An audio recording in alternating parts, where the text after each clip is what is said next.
आप सभी लोग जानते हैं कि 27 अप्रैल 2024 को शनिवार है।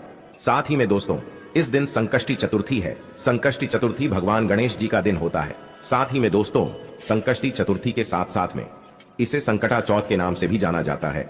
और इस बार तो यह चतुर्थी शनिवार के दिन पड़ रही है, तो इसे शनिवार चतुर्थी के नाम से भी जाना जाता है। अब दोस्तों ये बात आप सभी लोग जानते ही हैं कि जब कोई किसी एक बहुत ही बड़े विशेष दिन पर पड़ जाता है तो उस दिन का महत्व कितना ज्यादा बढ़ जाता है। और जो चौथ का दिन होता है वह भगवान गणेश जी का होता है। और यह दिन माताओं बहनों के लिए बहुत ही ज्यादा जरूरी होता है। और जब यही चतुर्थी या चौथ का दिन शनिवार के दिन पड़ जाए तो यह शनिवार चतुर्थी हो जाती है और सोने पर सुहागा वाला यह दिन भी हो जाता है। अब दोस्तों इस दिन आप लोगों को कौन से वह उपाय करने चाहिए जिन उपायों को करने से आपके देखे हुए सपने भी पूरे हो जाते हैं, आपकी मनोकामनाएं पूर्ण हो जाती हैं, साथ आपकी जो भी दहक और परेशानी होती है वह भी दूर हो जाती है। हम आपको इस वीडियो में कुल मिलाकर 4 उपाय बताने वाले हैं, जिसमें से सबसे पहला वाला जो उपाय है दोस्तों वह है 3 दीपक वाला उपाय। इस 3 दीपक वाले उपाय को करने से आपकी जो भी मनोकामना होगी वह पूर्ण होगी। दूसरे नंबर का जो उपाय होगा वह होगा 5 कनेर के फूल वाला उपाय। इसके बाद में दोस्तों जो तीसरे नंबर का उपाय होगा वो होगा हमारा 9 शमी पत्र वाला उपाय। 4 नंबर उपाय है बेलपत्र। 4 ही उपाय बहुत ही ज्यादा विशेष और महत्वपूर्ण है, बहुत ही बड़े उपाय हैं। अब उसके बाद में दोस्तों ये वाला जो उपाय है ये किसको करना है, तो देखो घर का जो बड़ा और मुख्य सदस्य होगा उसी व्यक्ति को ये वाला उपाय करना है। अब वह बड़ा व्यक्ति मुख्य रूप से घर की माताएं बहनें होंगी तो ज्यादा बेहतर होगा। मतलब कि घर की जो बड़ी माताएं बहनें होंगी अगर वह यह वाला उपाय करेंगी तो ज्यादा अच्छा होगा, क्योंकि घर की जो माताएं बहनें होती हैं वह घर की लक्ष्मी होती। और जब घर की लक्ष्मी कोई उपाय को करती है तो उसका फल हमें बहुत जल्दी और बहुत बड़ा होकर मिलता है। तो इसीलिए आप लोगों को विशेष रूप से घर की बड़ी माताओं बहनों को ही यह वाला उपाय करना चाहिए। अगर किसी कारणवश घर में बड़ी माताएं बहनें उपस्थित ना हो, ठीक है, तो उस जगह पर फिर घर का कोई बड़ा व्यक्ति भी इस वाले उपाय को कर सकता है, कोई दिक्कत वाली बात नहीं है। पर इस उपाय को घर के सभी सदस्य को करने की जरूरत नहीं है। घर में से कोई एक सदस्य ही अगर इस उपाय को करेगा तो उसके पूरे घर परिवार को इस उपाय को करने का फल मिल जाएगा। और जितने प्रकार की समस्याएं आपके जीवन में चल रही होंगी वह धीरे धीरे करके दूर होना शुरू हो जाएंगी। तो ध्यान रखिएगा घर में से कोई एक ही बड़ा और मुख्य सदस्य ही इस वाले उपाय को करे। विशेष रूप से घर की माताओं बहनों में से कोई एक माता बहन इस वाले उपाय को करे।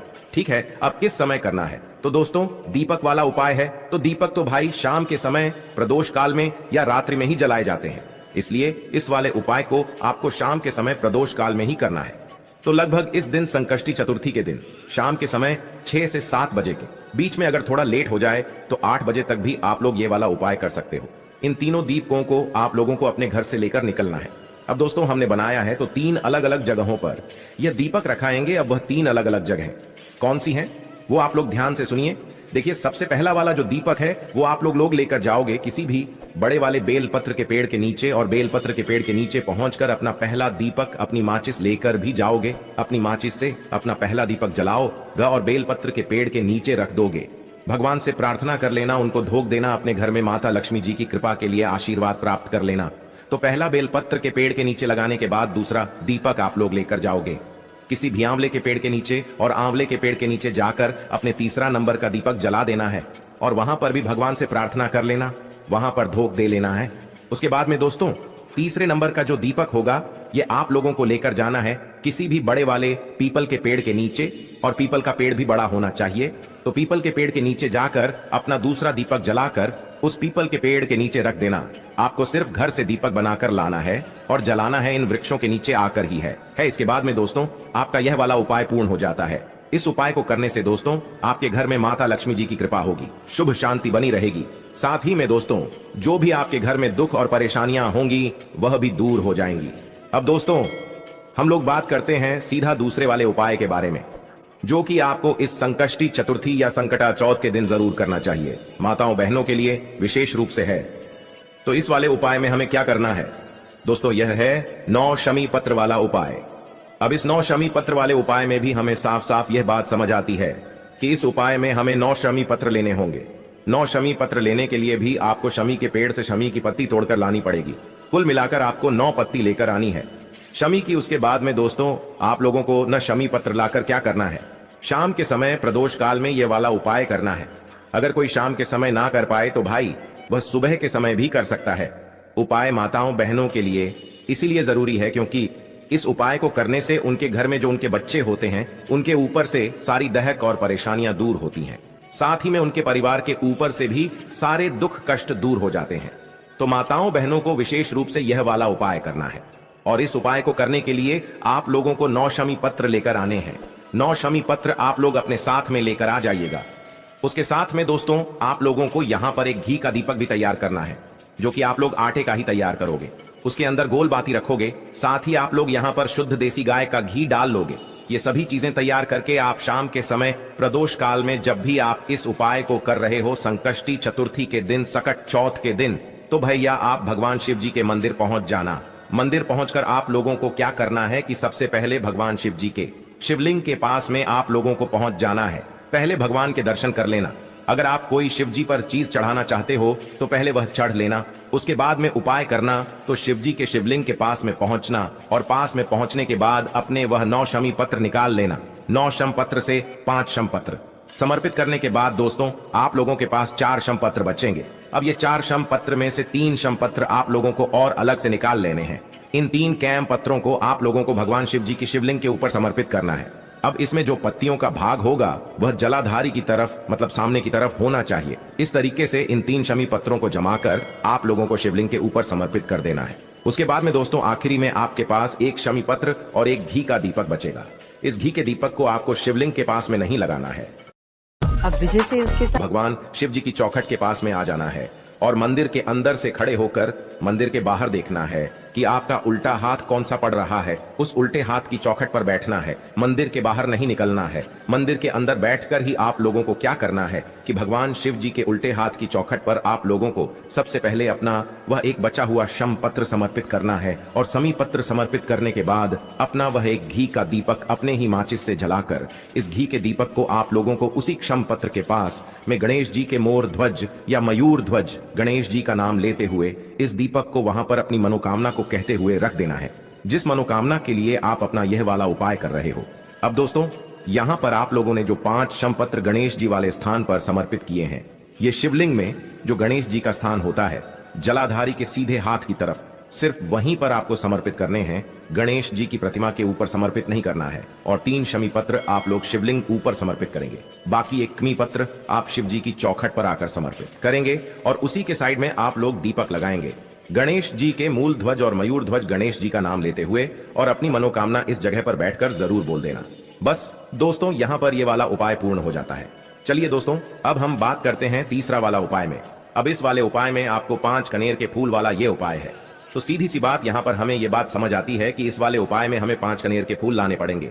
अब तो ये 5 कनेर के जो फूल होंगे ये आपको किसी दुकान पर नहीं मिलेंगे, किसी जगह पर नहीं मिलेंगे। ये आपको मिलेंगे सिर्फ और सिर्फ कनेर के पेड़ में, जो कनेर का फूल का पेड़ होता है ना, ये आपको वहां पर मिलेंगे। और बहुत ही आसानी से ये पेड़ आपको कहीं पर भी मिल जाते हैं और बहुत ज्यादा मात्रा में मिलते हैं और फूल भी बहुत ज्यादा मात्रा में इनमें लगते हैं। तो आपको 5 कनेर के फूल लेकर आने हैं। पहले कनेर का पेड़ ढूंढना है। पीले कलर के रंग के जो है कनेर के फूल होते हैं, तो उनमें से बस आपको 5 कनेर के फूल लेकर आना है। आप ज्यादा भी ला सकते हैं, पर उपाय में सिर्फ 5 कनेर के फूल ही योग होंगे। तो 5 कनेर के फूल लाकर आपको अपने घर पर ले आने हैं। और संकष्टी चतुर्थी के दिन आप लोगों को क्या करना है, सुबह सुबह प्रातः काल सुबह सुबह आप लोगों को यह वाला उपाय करना है। आप जब अपने घर से भगवान शिव जी की पूजन अर्चना के लिए निकले तो अपने साथ में मात्र यह 5 कनेर के फूल लेकर जरूर जाएं। इसके साथ में जो भी आपकी पूजन सामग्री हो भगवान शिव जी के लिए, जैसे 1 लोटा जल या बेलपत्र फूल वगैरह जो भी लेकर जाना चाहे वह लेकर जा सकते हैं। 5 कनेर के फूल उपाय के लिए अलग लेकर जाना है। भगवान जी के मंदिर पहुंचना, वहां पर भगवान की जो भी आप पूजन अर्चना करना चाहते हो, जल चढ़ाना चाहते हो, बेलपत्र चढ़ाना चाहते हो, फूल चढ़ाना चाहते हो, वह सारी चीजें आप लोग चढ़ा देना। मतलब पहले अपनी सारी पूजन अर्चना कर लेना, उसके बाद में यह वाला उपाय करना। तो जैसे ही आप लोगों की पूजन अर्चना हो जाती है उसके बाद में आप लोगों को अपना वह 5 कनेर के फूल निकाल लेने हैं जो आप उपाय के लिए लेकर आए हुए हैं। अब इन 5 कनेर के फूलों को आपको 5 अलग अलग जगहों पर चढ़ाने हैं। वो 5 अलग अलग जगह कौन सी हैं वो आप लोगों को सुनना है। देखिए 5 कनेर के फूल में से सबसे पहला वाला जो कनेर का फूल होगा ये आप लोग चढ़ाएंगे भगवान गणेश जी वाले स्थान पर। यह भगवान गणेश जी का स्थान जलाधारी के ऊपर होता है, जो कि जलाधारी के सीधे हाथ या राइट हैंड साइड पर होता है। तो आप लोगों को भगवान गणेश जी वाले स्थान पर पहला कनेर का फूल समर्पित करना है। फूल का खिला हुआ भाग आपको शिव जी की तरफ करके रखना है। उसके बाद में दोस्तों दूसरे नंबर का कनेर का फूल आप लोग भगवान कार्तिक जी वाले स्थान पर समर्पित करोगे। जलाधारी के उल्टे हाथ की तरफ होता है, लेफ्ट हैंड साइड पर होता है। इसके बाद में दोस्तों तीसरे नंबर का जो कनेर का फूल होगा ये आप लोग माता अशोक सुंदरी जी वाले स्थान पर समर्पित करोगे, जो कि जलाधारी के बिल्कुल बीचों बीच में यह वाला स्थान होता है। उसके बाद में दोस्तों आप लोगों के पास अब 2 फूल बचे हुए होंगे, जिसमें से चौथा नंबर का जो फूल होगा, कनेर का फूल होगा, वह आप लोगों को कहां पर चढ़ाना है, वह चढ़ाना है आप लोगों को माता जगदम्बा जी के हस्तक मल पर। अब हस्तक मल के पर भी आप चढ़ा सकते हो, या तो आप लोग शिवलिंग के कटी भाग पर भी चढ़ा सकते हो, या तो आप लोग शिव जी की 5 बेटियों का नाम लेकर उस पात्र में भी चढ़ा सकते हो। आप तो दोस्तों चौथे नंबर का जो कनेर का फूल है यह आप लोगों को कटी भाग या जलाधारी के ऊपर कहीं पर शिव जी की 5 बेटियों का नाम लेते हुए, जो कि है जया, विशहर शामिल, बारी, देव और दोत, इन नामों को लेते हुए आप इस फूल को समर्पित कर देना। उसके बाद में दोस्तों आखिरी और 5वें नंबर का जो फूल होगा वह आप भगवान शिव जी के शिवलिंग के ऊपर समर्पित करना है।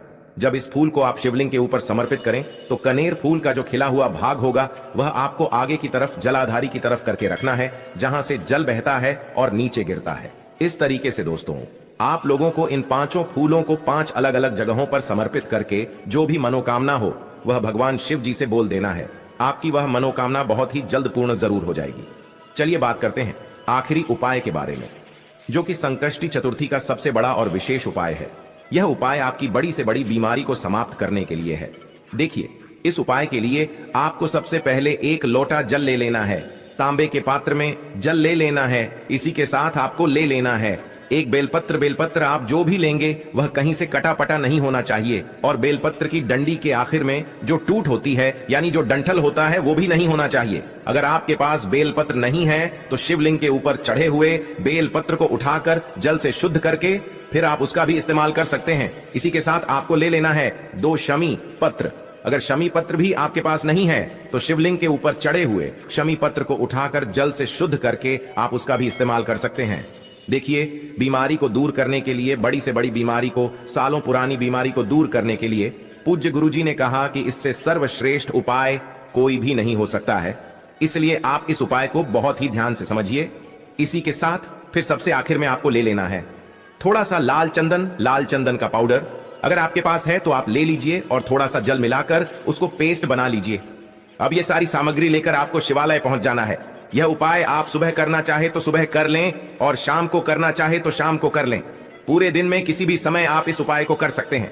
देखिए, शिवालय पहुंचने के बाद सबसे पहले आप जो ये बेल पत्र लेकर आए हैं उस बेल पत्र की 3 पत्तियां होंगी। तीनों पत्तियों में ऊपर वाली पत्ती आप छोड़ दीजिए और नीचे की जो 2 पत्तियां होती हैं उनमें चिकनी साइड आपको ये शमी पत्र रखनी है। एक शमी पत्र एक पत्ती के ऊपर रख दीजिए और दूसरा शमी पत्र दूसरी पत्ती के ऊपर रख दीजिए, और फिर इन्हीं के ऊपर एक एक बिंदी लाल चंदन की आपको रख देनी है। आपने बेल पत्र की नीचे वाली पत्ती में 2 शमी पत्र रखे हैं और उसके ऊपर एक एक बिंदी लगा दी। अब इस शमी पत्र को आप अपने हाथ में रखिए और गतिमान भगवान से प्रार्थना करिए। किनसे आपको प्रार्थना करनी है? गतिमान भगवान से। गतिमान भगवान श्री हनुमान जी के छोटे भाई हैं और उनसे आपको प्रार्थना करनी है कि मेरे शरीर में या फिर मेरे घर के सदस्य के शरीर में जो बीमारी हो गई है उसको ठीक करने की कृपा करें। आप गतिमान भगवान से ऐसी प्रार्थना करते हुए यह पूरा बेलपत्र शिवलिंग के ऊपर समर्पित कर दीजिए। ध्यान रखिएगा, जिस तरफ आपने शमी पत्र रखे हैं और जिस तरफ आपने चंदन लगाया है वो हिस्सा शिवलिंग में टच करेगा। इसके बाद आप जो 1 लोटा जल लेकर आए हैं उसको धीरे धीरे शिवलिंग के ऊपर समर्पित करते जाइए तथा लगातार श्री शिवाय नमस्तुभ्यम मंत्र का स्मरण करते जाइए। इसके बाद आप भगवान गतिमान से प्रार्थना करते हुए फिर वापस अपने घर आ जाइए। गुरुजी ने कहा कि जो भी व्यक्ति इस उपाय को सिर्फ एक बार कर लेता है तो भगवान गतिमान की कृपा से उसकी बड़ी से बड़ी बीमारी बहुत ही जल्द समाप्त हो जाती है और उसको भी स्वस्थ शरीर की प्राप्ति होती है। हमने आपको इस संकष्टी चतुर्थी या संकटा चौथ